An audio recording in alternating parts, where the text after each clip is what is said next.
Et pourquoi pas moi? Par où on commence? Moi aussi, ça m'arrive. Est-ce que tu t'es déjà posé ces questions? Alors si oui, tu es au bon endroit. Hello, moi c'est Coraline. Et moi, c'est Sarah. On t'invite pour Un cocktail d'échange, créer de nouvelles possibilités. évoluer sereinement. Reboostons-nous! Franchement, je sais pas ce que t'en penses, mais je me dis qu'avec tous les échanges super enrichissants qu'on a, toi et moi, faut vraiment qu'on pense à lancer un podcast. Oh, je suis tellement contente de te l'entendre dire. Ça fait des mois et des mois que je me pose la question de lancer un podcast, mais je vois pas l'intérêt de le faire seul en fait. J'avais besoin justement de trouver quelqu'un avec qui je puisse partager. Et clairement, quand je vois nos échanges en privé, je me dis que ça mériterait qu'ils soient partagés. Exactement. Franchement, on aurait dû garder tous les échanges qu'on a eus parce que ça a été tellement riche, vraiment. Enfin, je vois pas d'autres mots, mais riche, enrichissant, complet. Et on parle de plein de choses. Et surtout, à chaque fois que moi je pars dans un sens, tu arrives à m'ouvrir le champ des possibles, comme tu aimes le dire, parce que c'est clairement ça. Tu arrives ouais, à m'apaiser et à me dire: «Attends, il y a peut-être une autre solution, il y a peut-être une autre possibilité, une autre réflexion, un autre regard» et je trouve ça vraiment trop chouette et je me dis: «On peut pas le garder pour nous, faut vraiment qu'on le partage». Et ce que je trouve hyper enrichissant aussi, c'est cette inconditionnalité qu'on a entre nous, je trouve. Ce Ouais. côté où finalement, en fait, quel que soit ce que tu penses, quel que soit ce que je pense, c'est OK dans les 2 sens. On peut tout se dire sans avoir cette peur d'être, jugé, cette peur, voilà, de dire quelque chose qui peut-être va pas plaire et ainsi de suite. Parce qu'en fait, on accueille tellement tout inconditionnellement qu'on n'a même pas de ouais, pas de doute, quoi. Et je trouve ça tellement fluide et c'est tellement agréable de pouvoir échanger avec une personne, sans se mettre des barrières finalement ou un masque. C'est vrai et j'ai très peu connu ça, cette, liberté d'expression et surtout se sentir accueilli dans son intégrité, peu importe ce qu'on dit, peu importe ce qu'on pense, si on a des jours avec, des jours sans. Je sais que quand j'échange avec toi, c'est pleinement accueilli et tout paraît OK et je trouve que du coup, ouais, je pense que c'est vraiment réciproque. Toi et moi, on doit avoir, une ouverture d'esprit, un non-jugement qui fait qu'à chaque fois qu'on échange, on est pleinement dans l'accueil et ça nous permet d'avoir une vision, mais tellement, j'ai envie de dire presque comme un kaléidoscope, tu sais, il y a plein d'images, plein d'idées qui arrivent en même temps et tu regardes dans la même direction, mais en même temps, tu as plein de choses qui te viennent et je sais pas, genre, les échanges qu'on a toi et moi ensemble, ça m'ouvre une vision et une réflexion. Je trouve ça trop chouette. Et je pense que c'est vraiment, le principe de l'accueil quand on accueille pleinement quelqu'un. D'ailleurs, on peut le voir également, on le voit entre nous 2, mais je pense que tu peux le voir également ou je peux le voir à l'extérieur quand, on fait la démarche d'accueillir quelqu'un, que ce soit à titre pro ou perso. Si vraiment on l'accueille pleinement, on sent à quel point on est en train déjà rien que comme ça d'ouvrir des possibilités en fait, pour la personne en face. Et je pense que c'est vraiment riche et que qu'on en a besoin et qu'on gagnerait chacun en bien-être finalement pour nous-mêmes, en amour de nous-mêmes, en confiance en nous-mêmes, en accueillant les autres et en étant accueillis autant en retour. C'est vrai et je sais pas ce que tu en penses, mais moi, je sais que j'ai fait un travail là-dessus. Après, on pourra peut-être le développer dans un autre podcast, pourquoi pas, mais j'ai travaillé sur justement, me détacher de comment expliquer ça?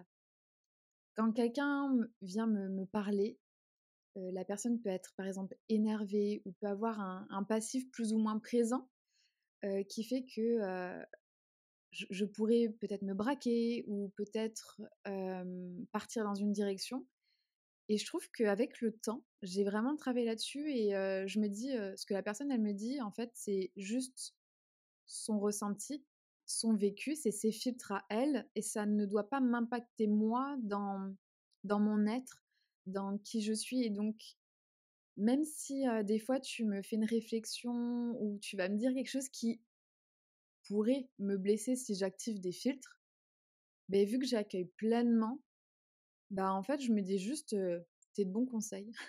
Enfin, c'est très bizarre. Je sais que dans le passé, j'ai eu ces conversations où tu penses aider la personne et la personne, en fait, elle a ses filtres activés et elle va se sentir attaquée par ce que tu dis, selon le contexte et je sais qu'entre nous, c'est très bizarre, il y a pas ça. Et je sais pas ce qui fait ça. Enfin, moi, en tout cas, une des choses auxquelles je pense, mais je sais pas si c'est le cas, c'est que, bon, les personnes qui nous écoutent le savent pas forcément, mais ça fait pas si longtemps qu'on se connaît. Et d'ailleurs, Oui, au jour où on lancera officiellement notre podcast et le premier épisode, ça fera 1 an. 1 an Donc qu'on se parle, ouais. finalement, ça peut être long pour certains ou très récent et très jeune en fait pour d'autres personnes. Et la différence que j'y vois, c'est peut-être cette possibilité d'avoir beaucoup travaillé sur moi, introspecté et ainsi de suite, avoir enlevé beaucoup de masques, mais je me rends compte que c'est plus difficile d'enlever des masques auprès de personnes que tu connais depuis des années parce qu'elles t'ont toujours connu de la même manière et que donc quand tu commences à changer, eh ben, potentiellement c'est pas toujours bien reçu non plus en face ou simplement toi-même tu as peur aussi de comment ça va être reçu en face. Alors que quand c'est avec une nouvelle personne, comme ça a été le cas pour nous deux, ben Ouais, finalement il n'y a pas tout ça parce que je peux me montrer à toi comme je suis pleinement aujourd'hui puisque de toute façon t'as pas forcément connaissance à première vue de mon passé en tout cas. Et je pense que déjà juste ça change la donne. Et après, je crois qu'il y a aussi la condition de la personne qu'on va avoir en face de nous. Et justement, est-ce que elle pose des filtres sur ce qui se passe, sur ce qu'elle vit et ainsi de suite. Alors on en pose tous, mais est-ce qu'elle a cette prise de recul de pouvoir s'en détacher ou pas? Et en ayant fait toutes les deux un travail sur nous, je pense qu'on s'en détache beaucoup plus facilement et donc ça match. c'est clair. Je trouve ça hyper intéressant tout ce que tu dis à ce sujet. Je pense qu'on pourrait en parler des heures, très clairement. Mais c'est vrai que, quand je repense à quand je t'ai contactée, parce que je me rappelle que c'est moi qui t'ai contactée, au tout départ. J'étais en transition professionnelle. Je cherchais, des réponses et du soutien et surtout, de l'aide de la part de sophrologue parce qu'il fallait que je monte un dossier, pour, justifier et surtout, attester du sérieux de ma demande quant, au fait de faire une reconversion, de changer de vie. Et il fallait que je fasse des sortes de petites interviews de sophrologues pour justement dire, «Bah, ouais, je vois un peu le terrain. Je suis allée à la rencontre de sophrologues et j'ai pris connaissance de leurs difficultés ou de ce qui marche» et je me souviens encore, t'avoir envoyé un message en disant, «Écoute, je sais que tu es sophrologue. Est-ce que ça t'intéresse? Est-ce que tu serais volontaire pour répondre à quelques petites questions?» et je sais que ça a démarré là-dessus. Ouais, c'est clair. Et c'est vrai que d'ailleurs, tu vois, c'est une demande que j'ai assez régulièrement aujourd'hui, et je pense d'ailleurs de plus en plus, hein, de toute façon, plus on se développe, au plus on a cette demande-là. Et c'est quelque chose, moi, quand j'ai voulu démarrer et me reconvertir là-dedans, j'ai eu du mal à trouver des réponses. J'ai eu du Ouais, mal à trouver des personnes qui prenaient le temps de me donner des vraies réponses autres que cherche sur internet la définition ou des choses comme ça, qui ne m'aidaient pas forcément à voir le concret de ce que c'était. Et du coup, j'ai toujours mis un point d'honneur à prendre le temps de répondre à toutes ces personnes autant que possible, en tout cas, qui viennent me faire des demandes comme tu as pu me le faire à ce moment-là. Et parce que je suis convaincue que c'est hyper riche et pour les personnes que je vais avoir en face et pour moi aussi d'écouter le parcours de ces personnes, ce qu'elles ont à me partager éventuellement. Et je me souviens qu'à ce moment-là, déjà, j'ai pris beaucoup de plaisir à te répondre, à t'écrire et à ressentir aussi que potentiellement tu pouvais rentrer déjà à ce moment-là. Je me questionnais dessus sur le fait que tu puisses rentrer dans ma vie plus personnellement qu'à ce titre-là, tout ouais. simplement parce que c'était aussi une période dans laquelle j'avais envie de faire de nouvelles rencontres, des rencontres qui étaient plus en adéquation avec qui j'étais à ce moment-là et ainsi de suite. Et je pense que t'es arrivé au bon moment et je pense qu'il n'y a pas de hasard en même temps aussi. C'est vrai, mais déjà ça me touche beaucoup trop tout ce que tu dis et comme tu dis, je pense qu'on s'est comme connectés parce que, ce petit questionnaire que enfin voilà, que je devais poser à des sophrologues, je l'ai envoyé à deux trois autres personnes. Il y a pas eu ce feeling, il y a pas eu ces échanges et surtout, ça s'est arrêté là. C'est-à-dire que j'ai envoyé le questionnaire, j'ai reçu mes réponses, j'ai remercié la personne d'avoir pris du temps pour me répondre, et me donner un retour d'expérience et après, il y a pas eu, de suite de, «Bah alors, qu'est-ce que tu deviens? Ça en est où ta formation?» et il y a pas eu une création de lien et quoi que ce soit. Donc OK, c'est pas grave, on accueille, comme on aime le dire et que ça devait se passer comme ça. C'est des personnes avec qui je n'avais pas de connexion à avoir et je pense que toi et moi parce que le démarrage a été un petit peu long quand même parce que, Je me souviens que c'est que, vers septembre qu'on a commencé à vraiment, se faire énormément de vocaux et beaucoup plus échanger et puis alors le reste a suivi mais c'est drôle de se dire, c'est comme si, on était présentes l'une et l'autre, en train de se dire: «OK, il y a une connexion, on a, fait un petit peu connaissance par rapport, à ce questionnaire» et de temps en temps, on répondait un peu aux stories l'une de l'autre. On échangeait de temps en temps sur, un sujet et puis à un moment donné et je sais pas, c'est comme si la voiture ou le train avait démarré et là, on était pris à pleine vitesse dans un tourbillon. Je sais pas comment le décrire autrement, mais je vois vraiment ce petit démarrage en douceur, genre, comme si, on approchait, sur la pointe des pieds, genre, «Coucou, est-ce que, on peut avoir une connexion spirituelle, toi et moi? On peut échanger sur plein de sujets?» et c'est drôle parce que ça s'est vraiment fait, dans la douceur et après par contre c'était parti. Alors là, on a échangé, quotidiennement et sur, tellement de sujets, incroyables. C'est clair. Et puis ce qui est le plus fou dans tout ça, c'est que j'arrive pas à remettre ce qui s'est passé et pourquoi, en un claquement de doigts, on est passé de se parler de temps en temps à, il faut le dire, faire 30 vocaux par jour, tous les jours, Et l'une à encore l'autre. 30 vocaux, même je pense qu'il y en a plus parce qu'il y a des journées, franchement, on enchaîne les sujets, on enchaîne les échanges mais je pense que c'est vraiment né, de ma curiosité. C'est-à-dire que j'ai besoin d'être très curieuse, d'aller vraiment creuser plein de sujets en profondeur pour, savoir où je vais, comment j'y vais et cetera et je pense que j'avais plein de questions par rapport à la sophrologie, à comment démarrer parce que je pense que voilà, je sais pas si vous auditeurs, vous êtes comme nous, mais on se pose plein de questions déjà quand tu es perdu, que tu sais pas, vers, quel chemin te tourner. Est-ce qu'il faut que tu changes de vie? Est-ce qu'il faut que tu redémarres de zéro? Oui, mais alors si je redémarre à zéro, bah forcément, j'ai pas les réponses à mes questions. Je sors de ma zone de confort, je suis instable et je pense que, tu as besoin d'un soutien, tu as besoin de quelqu'un qui a un petit peu, évolué sur le chemin et clairement, je pense que je me suis rattachée à toi déjà parce que on a eu cette connexion. On s'entend très bien et ça s'est clairement développé et ça s'est, accentué, j'ai envie de dire, mais je sais que, bah, tu as été cette écoute et tu as été ce soutien dès le départ de me dire: «Si tu as une question, bah, je suis là, j'y réponds». Mmh. Et en fait, c'est vraiment, enfin, tu vois, c'est rigolo parce que je suis contente de te l'apporter et en même temps, c'est vraiment parce que je l'ai pas trouvé aussi que ça me tient encore plus à cœur de le faire aujourd'hui. Parce que la réalité, et on en parle régulièrement toutes les 2, c'est qu'en effet, alors je pense que quel que soit notre chemin, qu'on soit dans le salariat, qu'on soit dans l'entrepreneuriat, il y a toujours beaucoup de challenges, mais alors l'entrepreneuriat, c'est une vie à part entière, très sincèrement. Je pense que je m'en rendais pas compte, ou en tout cas pas à ce point-là, jusqu'à me lancer et être les deux pieds dans le plat, très clairement. Et en fait, depuis que je me suis lancée, je me rends compte à quel point c'est difficile d'être seule, parce qu'il y a tellement de choses à savoir. Parce qu'il faut avoir tellement de casquettes. Il faut que tu saches faire de la com, il faut que tu saches faire du marketing, il faut que tu saches faire ta comptabilité.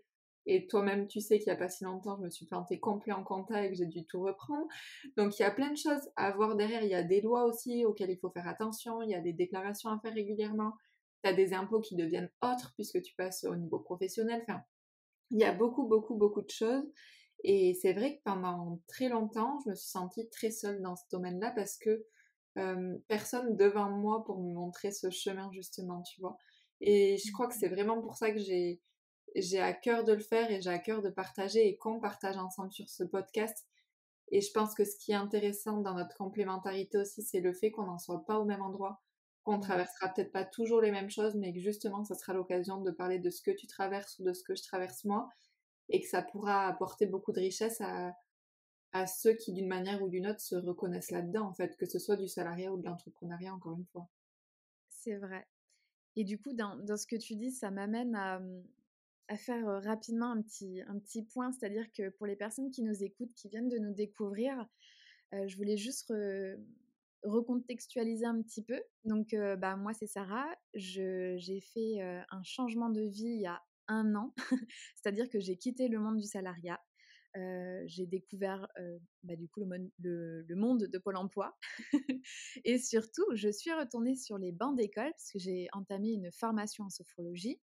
Donc pendant 6 mois, j'étais à l'école, pour, apprendre le métier de sophrologue j'ai terminé cette formation fin mars. Donc ça y est, je suis sophrologue. Je suis en train de faire mes premiers accompagnements afin de faire mon passage au RNCP. Donc voilà, pour les personnes qui sont plus ou moins à ce stade-là, voilà où j'en suis. Je n'ai pas encore créé mon entreprise parce que je suis en train de faire une deuxième formation, cette fois-ci en hypnose transpersonnelle. Donc c'est vrai que moi j'ai actuellement ce parcours-là, voilà, d'avoir tout justement, voilà, il y a à peine un an quitté le salariat. Je me suis posé toutes les questions qu'on se pose tous quand on est en train de faire une transition. Et j'ai démarré plusieurs formations. Donc je suis au stade, voilà, si vous, auditeurs, vous vous posez des questions, sachez que moi, on peut aborder ces thématiques-là de je suis dans un boulot, je souhaite le quitter, par où je commence, quelle formation faire, quelle école choisir, comment quitter le salariat pour changer de vie, comment que ça se passe de se remettre à une formation quelques années après avoir quitté les études. Et ensuite, bah, une fois qu'on a fini la formation, ce stress, ces questions et ces doutes concernant le lancement d'une activité. Et toi, Coraline, t'en es où? Alors moi, du coup, j'ai un petit peu plus avancé sur le chemin, même si je suis quand même pas très loin devant toi. Pour recontextualiser, donc j'ai fait une première formation qui m'a d'ailleurs coûté très cher, et pourtant je n'y suis pas restée longtemps. Donc pour être éducatrice de jeunes enfants, j'ai bossé quelques années du coup en structure et au final j'ai pris la décision également de quitter le salariat et qui plus est, je travaillais dans la fonction publique, donc j'ai vraiment quitté ce qu'on peut appeler la sécurité de l'emploi, en tout cas ce que beaucoup appellent ainsi aujourd'hui, parce que besoin finalement de retrouver plus de sens dans ce que je pouvais faire. Et donc, au même titre que toi, j'ai fait une formation. Alors moi, je me suis formée pendant 1 an et demi, 2 ans pour devenir sophrologue également. Je me suis formée en parallèle du coup en programmation neurolinguistique qui est une méthode hypnotique et je continue à me former continuellement parce que je suis passionnée par ça, passionnée par la compréhension de tout ce qui peut se passer en nous et donc j'ai besoin de me former quotidiennement, donc je continue à le faire aujourd'hui. Mais depuis maintenant un peu plus d'un an, donc en janvier 2021, j'ai lancé mon entreprise. Donc, je commence à voir un petit peu comment ça fonctionne, les premiers rouages, gagner mes premiers bénéfices et chiffres d'affaires grâce à cette entreprise-là. Enfin voilà un peu tout comment ça fonctionne et en même temps l'insécurité qu'il peut y avoir derrière, que ce soit au niveau financier, au niveau des contrats qu'on peut obtenir, des accompagnements et ainsi de suite. Donc, il y a beaucoup, beaucoup, beaucoup de choses qui se mélangent. C'est, je pense, la plus belle aventure que j'ai vécue jusque-là dans ma vie. Euh, j'ai jamais appris autant, que ce soit sur les bancs de l'école entre mes 3 ans et mes 20 ans, que là en moins d'un an, enfin en moins d'un an et maintenant un peu plus d'un an d'ailleurs maintenant, mais j'ai jamais autant appris en tout cas dans ma vie, donc il y a des choses qui sont très très riches et en même temps, comme tu le disais, beaucoup de questions, beaucoup de peurs. Comment on quitte tout, comment on se lance, surtout quand autour de nous, il y a peut-être pas beaucoup d'entrepreneurs non plus et donc ça fait peur à tout le monde, à notre famille, aux gens qui nous entourent. Enfin voilà, il y a beaucoup, beaucoup de questions autour de ça.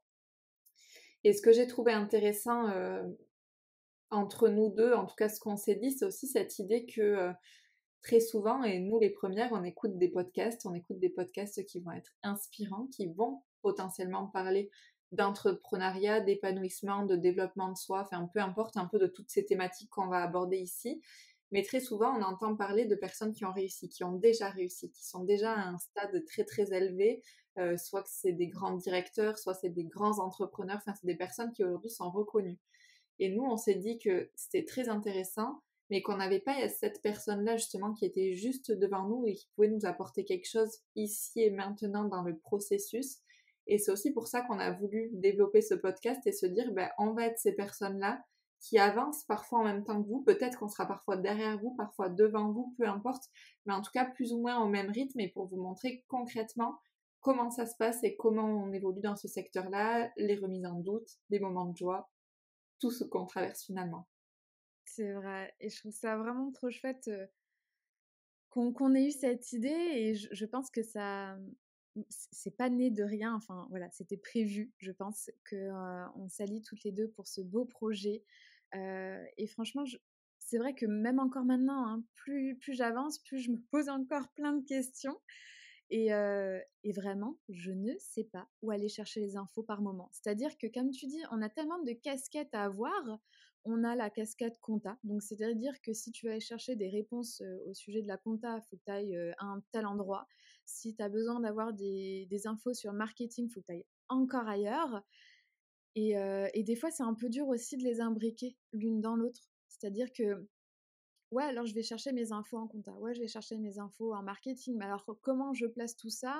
Comment je c'est alors oui, c'est vrai que l'entrepreneuriat, c'est la plus belle école parce que clairement, tu te découvres toi, tu découvres tes capacités, et aussi un peu, bah, tes failles et en même temps tes points forts. C'est-à-dire que ne vous inquiétez pas si vous nous écoutez et que vous êtes en train de vous dire: «Ouais, l'entrepreneuriat, c'est peut-être pas pour moi, ça a l'air vraiment, hyper intense, il y a trop de choses à voir, trop de choses à connaître et cetera». Enfin, sachez que non, n'importe qui peut y arriver parce que je pense que toutes les personnes, enfin majoritairement les personnes qui se sont lancées dans l'entrepreneuriat, c'est qu'il y a eu un déclic et on a envie surtout, nous, d'être utiles pour une cause. Je pense que c'est vraiment le point le plus important. C'est si on se lance dans l'entrepreneuriat ou dans une démarche, personnelle et on en fait notre métier, clairement, c'est parce qu'on a envie d'apporter nous quelque chose, parce qu'on voit qu'on n'a pas cette réponse d'une autre manière.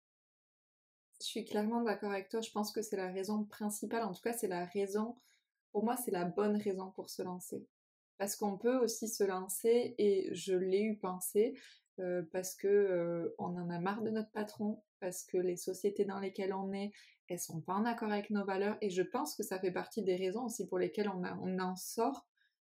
Mais il faut pas que ce soit la seule raison, il faut que ce soit la raison et que derrière, justement parce que je trouve pas la réponse à mes questions, parce que les valeurs que je prône, elles y sont pas, ou ainsi de suite, je vais le créer autrement et dans ce cas-là, je me lance. Mais je pense qu'il faut vraiment avoir fait ce step de passer déjà à l'étape d'après. Ouais, Et après, je crois surtout et par-dessus tout que l'entrepreneuriat, c'est aussi step by step.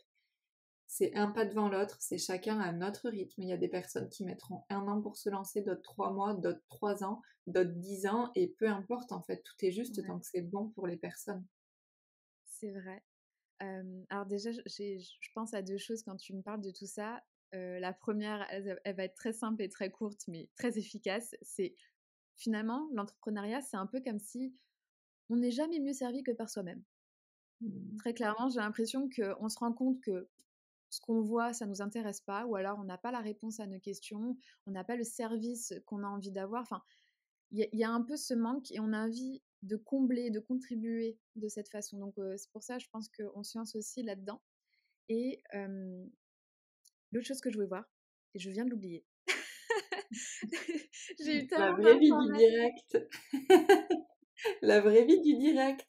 Exactement, et ça nous arrive et c'est parce qu'on pense à tellement de choses et je pense que c'est aussi un peu ça l'entrepreneuriat, c'est-à-dire qu'il y a tellement de choses, clairement, notez-vous tout. On en a parlé encore il y a pas très longtemps, mais quand vous êtes dans une démarche, de changer de vie, de changer de carrière, de peu importe, prenez un cahier et notez absolument tout ce qui vous passe par la tête, que ce soit les problématiques, les questions, tout, tout, tout noter parce que là, en fait, l'entrepreneuriat et quand tu décides de changer de vie, ça va tellement vite. Tu as tellement de choses à voir que, clairement, moi, je trouve que c'est te propulser dans une nouvelle dimension. C'est-à-dire que, quand tu suis le cursus classique où tu es à l'école, donc tu te laisses clairement, avancer et bercer par le système scolaire et ce système-là t'envoie très doucement vers le chemin du travail et donc tu sors de l'école et tu cherches un travail et forcément, bah, la société veut trouver un CDI, c'est ce qu'il y a de plus stable, c'est ce qu'il y a de plus rassurant, de plus confortable. Alors tu vas chercher ton CDI et généralement c'est une période d'essai, un CDD, et puis tu enchaînes avec ton CDI et tu as ton CDI et tu es trop posé et tu as ta routine qui arrive et qui se pose. Et alors le jour où tu veux changer, je peux t'assurer que c'est un tremblement de terre dans ta vie et dans ton être intérieur.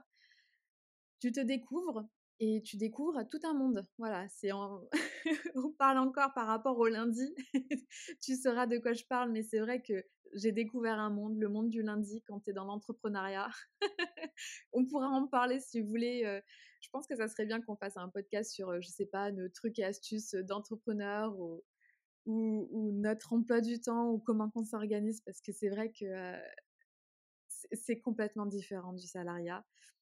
Mais ce que je trouve chouette, et je voulais qu'on revienne là-dessus aussi, c'est on aurait pu être rivales, toi et moi. Parce que finalement, on est 2 sophrologues et j'ai l'impression dans notre société, malheureusement, on prône plus la rivalité. C'est-à-dire que, après je pense que oui, c'est dans le salariat. C'est-à-dire que si tu veux évoluer, bah, faut que tu passes devant quelqu'un d'autre. Faut que tu mettes en avant tes compétences par rapport à quelqu'un d'autre, et c'est difficile parce qu'il y a plus cette sensibilité au travail d'équipe ou alors d'évoluer ensemble pour quelque chose de mieux. Non, c'est vas-y, il faut que je te passe devant et si je peux te mettre un bâton dans les roues, je vais le faire, quoi. Et je veux pas en faire une généralité, mais sincèrement, le monde serait tellement plus beau s'il y avait pas toutes ces questions de rivalité, si on était plus, voilà, dans l'entraide. Ce podcast, il serait pas né si on était rivales et si on s'était pas dit, tu sais quoi, on est tous les deux sophrologues, mais on a chacune des spécialités et surtout un caractère qui fait qu'on est complètement différentes. Et si les personnes veulent faire des séances en sophro avec toi ou avec moi, ben c'est ok, c'est juste que on est différentes et il faut que ça matche. Le plus important, c'est pour le bien-être des gens, il faut que ça matche. Donc si c'est pas avec moi, et ben tant mieux si ça se passe mieux avec quelqu'un d'autre, tu vois. Et moi, je kiffe vraiment qu'on ait cette mentalité, toi et moi. Mmh. Mais je comprends certaines personnes et le fait que ce soit pas évident déjà parce que comme tu le disais un petit peu et à très juste titre, on est dans une société où on nous demande de faire en permanence, d'être dans l'action permanente. C'est très mal vu d'être dans l'autre sens d'ailleurs. Et donc forcément, c'est à qui fera le plus. C'est la personne qui fera le plus qui sera le plus reconnue dans une entreprise et ainsi de suite. Alors heureusement, encore une fois, il y a des cas à part et ça fait du bien quand on les voit. Il y a des entreprises où ça se passe bien, il y a des entreprises où il n'y a pas forcément cette rivalité et où il n'y a pas Ouais. forcément non plus cette hiérarchie, et je pense que c'est très très important aussi, parce que selon la hiérarchisation, on voit qu'il y a différentes choses qui peuvent se jouer, et c'est très intéressant. Je crois que ça c'est vraiment le premier point. Le deuxième point, c'est aussi la difficulté que je peux entendre aussi hein, de certains sophrologues. Moi, je le vois autour de moi, certains sophrologues qui me disent, bah, en fait, il y a 10 ans, sur ma commune, il y avait 2 sophrologues. Aujourd'hui, il y en a 10. Et moi, je fais quoi au milieu de tout ça? Et j'entends, bien sûr, toutes ces personnes qui sont là depuis des années et tout ça. Et en même temps, comme on le disait tout à l'heure, pour moi, c'est juste un filtre que ces personnes-là posent sur leur vie, sur leur perception du monde et ainsi de suite. Parce que, oui, elles font ce choix de se dire, il y a 10 sophrologues, donc ça va devenir compliqué pour moi, je vais avoir beaucoup moins de clients et ainsi de suite. Déjà, moi, le premier truc, c'est, je me dis, ok, confiance, estime, il y a quelque chose qui pêche quand même, parce que finalement, si ça fait 10 ans que tu es installé, si tu as ta clientèle, tu as ta clientèle. Si ta clientèle te convient et te correspond, elle va rester avec toi. Et en même temps, il y a ce côté où je comprends les peurs qu'il peut y avoir derrière, parce qu'il y a tellement d'incertitudes, qui plus est dans l'entrepreneuriat, que concrètement, il faut se le dire, si on ne fait pas d'accompagnement, on ne rentre pas d'argent. Si on ne rentre pas d'argent, on ne mange pas à la fin du mois. C'est-à-dire que quand on prend une semaine de congé, c'est une semaine où on n'est pas payé. Mmh. Quand on est en arrêt maladie, on n'est pas payé. Quand voilà, tout ce qui peut se passer finalement dans notre vie, très rapidement, on n'est pas payé. Si une personne ne vient pas à un rendez-vous et qu'on fait le choix de ne pas faire payer alors qu'elle n'est pas venue, on n'est pas payé. Nous, c'est notre salaire qui ne rentre pas derrière. Mmh. Contrairement aux salariés et tout ça. Donc il y a un côté où vraiment j'entends et je comprends ces peurs qu'ont ces personnes. Et donc, je comprends la rivalité qui se crée petit à petit. Et en même temps, comme tu le dis, je suis convaincue que c'est ensemble qu'on peut construire des choses encore plus grandes, encore plus fortes. Et que finalement, en s'associant, on peut aller beaucoup plus loin et peut-être même beaucoup plus vite qu'en étant seul. C'est clair. Déjà, ça me donne de l'espoir quand on parle de ce genre de choses parce que vraiment, bah, ouais, j'ai espoir qu'on ouvre les regards à ce sujet, qu'on se rende compte qu'il y a tellement plus beau et plus fort que de la rivalité. Enfin, moi, je trouve ça plus beau des personnes qui font le même job et qui s'allient, qui s'entraident et qui se soutiennent et qui, pourquoi pas, développent d'autres choses ensemble. Enfin, voilà, nous, on en est au stade où on s'est dit, écoute, on fait plus ou moins la même chose parce que voilà, on a chacune nos spécialités et ce qui nous rend quand même aussi un peu différentes. Et je trouve ça beau qu'on s'est dit, non mais là, faut qu'on s'allie. En fait, c'était vraiment, mais genre, à aucun moment on s'est dit, il y a de la rivalité. Ouh, j'ai une concurrente qui arrive de nouveau sur le marché. Il y a une personne qui m'envoie un message, elle veut devenir sophrologue. Oh non, ça en fait encore une de plus. Non, non, je vais aller l'envoyer bouler parce que moi, j'en ai marre d'avoir de la concurrence. Non, t'étais trop sympa et t'as cette mentalité qui fait que t'accueilles, viens, je vais te donner les renseignements, je vais t'aider, je vais t'accompagner. Enfin, c'est waouh, avoir de l'entraide. Et puis, il y a ce retour parce que du coup, moi, j'aurai toujours énormément de gratitude pour tout ce que tu m'as apporté, pour les réponses que tu m'as apportées, pour la main tendue que tu m'as tendue. Et je trouve ça beau et chouette que tu m'as apporté de l'aide. En retour, moi, je me sens pleine de gratitude envers toi et qu'on en arrive à créer un podcast. Et comme tu dis, des projets encore plus gros, encore plus forts. Encore il n'y a pas très longtemps, bon, on va pas spoiler, on va prendre chaque chose en son temps, mais c'est vrai que on en a parlé. Faire des retraites ensemble, mais t'imagines pour les gens, t'as pas une sophrologue, t'en as deux, en plus chacune avec leur spécialité. Enfin, c'est ultra enrichissant. Je trouve ça trop chouette qu'on se dise, ouais, ouais, on est dans le même secteur, mais on est toutes les deux différentes et vas-y, on va créer des belles choses ensemble, quoi. Mmh. Et puis je pense qu'il y a quelque chose qui est hyper intéressant là dans tout ce que tu disais, ça m'a fait écho aussi, mais encore une fois, c'est vraiment une perception de la vie. Il y a les personnes donc qui vont penser que les personnes autour d'elles sont des rivales et donc il faut les «éliminer» entre guillemets, hein, bien évidemment. Et en fait, moi je suis convaincue du contraire, c'est-à-dire que je suis convaincue que justement, il faut que celles qui pourraient être mes rivales soient mes alliées, parce que même pour moi, en fait, c'est bénéfique. C'est-à-dire que, par exemple, pendant que tu étais en formation, quelqu'un a besoin de sophro, mais je sais aussi potentiellement que tu vas donner mon nom, en fait, en retour, tu vois? Et je pense qu'il y a des choses comme ça auxquelles on ne pense pas. Alors moi, c'est pas la première chose pour laquelle je le fais, mais je sais aussi pertinemment que concrètement, il faut se l'accorder. Être en bon terme avec les gens, donner envie aux gens, c'est aussi potentiellement des personnes qui derrière te recommanderont. Et je le vois, là on le voit entre nous, mais je le vois avec des magnétiseurs, des ostéos et ainsi de suite que j'ai pu côtoyer. En fait, si on s'entend bien et qu'il y a un feeling qui passe, il y a derrière également des recommandations et c'est comme ça aussi qu'on se développe.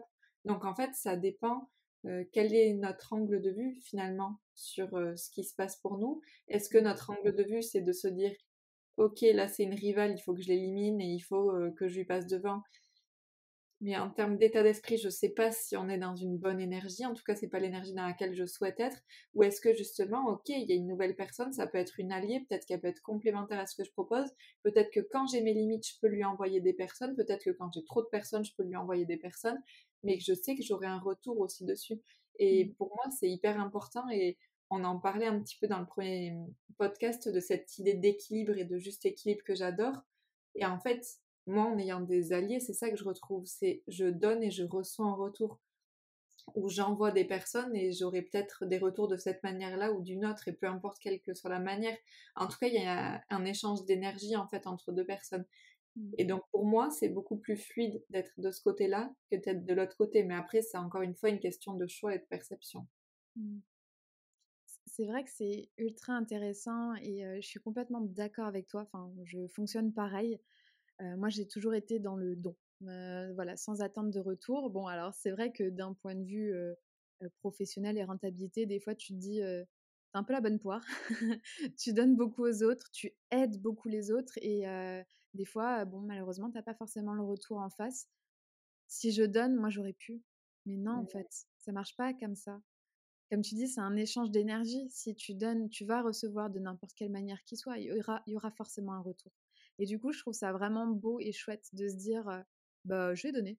Ouais, je vais donner. De toute façon, je vais recevoir à un moment donné. Je sais pas de quelle manière, je sais pas de qui, de quoi, de comment, mais j'y vais. Je donne parce que de toute façon, c'est comme tu dis, c'est dans ton énergie, c'est plus fluide pour toi, c'est plus naturel, mais bah, faut suivre cette énergie. C'est comme ça, enfin, faut pas aller à l'encontre de soi. Et je voulais encore revoir quelque chose et ça m'a échappé. C'est la spécialité du jour.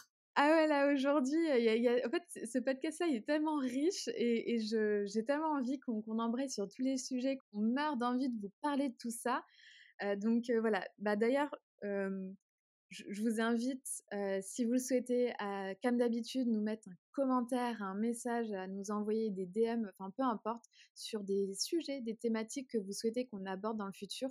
On a déjà plein d'idées, Mais si jamais vous avez des fortes demandes, eh ben, on se fera un plaisir d'y répondre, de vous aider, de vous accompagner dans votre démarche. Et encore une fois, on n'est pas là pour être rival, on est là pour être consoeur, pour s'aider et on est entre cops. Merci beaucoup, merci à vous. N'hésitez pas à partager également le podcast pour nous donner de la force. On vous dit à très vite. Ciao, ciao!